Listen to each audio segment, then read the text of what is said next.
Magnets attract certain metals and each other. That's handy for more than sticking stuff to the fridge. They help run motors and generators, among other things. Magnets occur in nature, but 2 centuries ago, people figured out how to make them using electricity. You could say it was a take-charge situation. You can't see or feel the force causing this globe to levitate, but it's not magic, it's magnetic. To make magnets, they must first create a sand mold of the magnet shapes. They load this pattern of 4 magnet shapes into a machine that fills it with sand.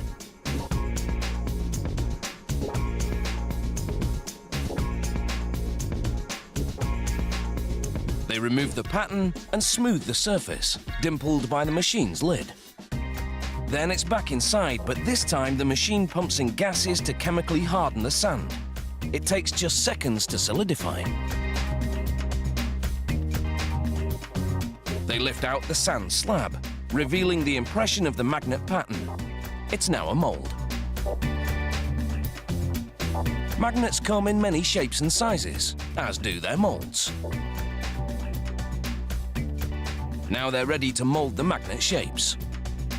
They take copper, cobalt, sulfur, nickel, pure iron, aluminium and titanium. They load all these metals into an electrical induction furnace. It generates a pulsating electromagnetic field that heats to more than 1,600 degrees Celsius, melting everything into a molten soup.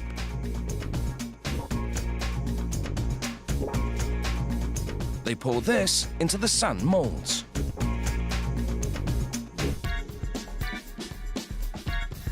The molds burst into flames because the gases that harden the sand are highly flammable.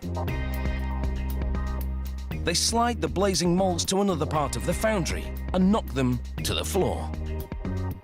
Then they bust them open with a sledgehammer to get air inside so they cool down and the gases burn off.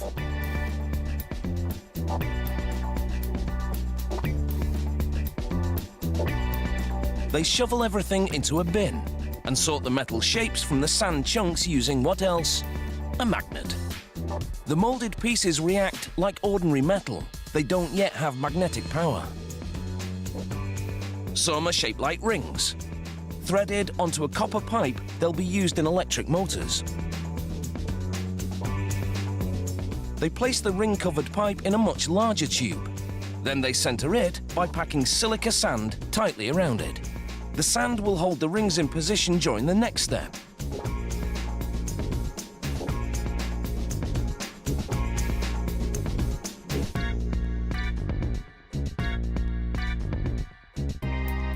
They seal both ends with concrete, allowing the inner copper tube to protrude slightly.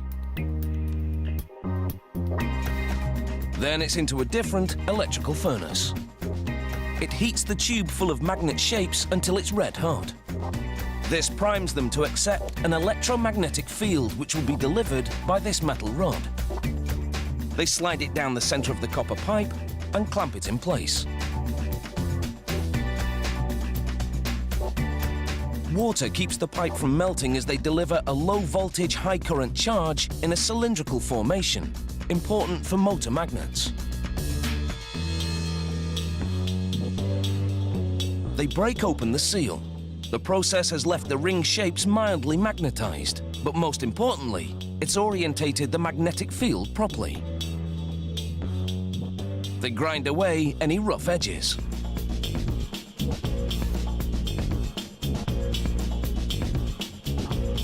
At this point, these magnets are pretty useless. But this machine will empower them. It delivers an electromagnetic charge to the metal, which magnetizes it. The establishment of that weak magnetic field earlier has laid the groundwork for this moment, ensuring that the magnetization is properly orientated. Now that's some serious magnetic muscle. In their various forms, magnets continue to exert a lot of pull in our society because their invisible power helps keep so many things running.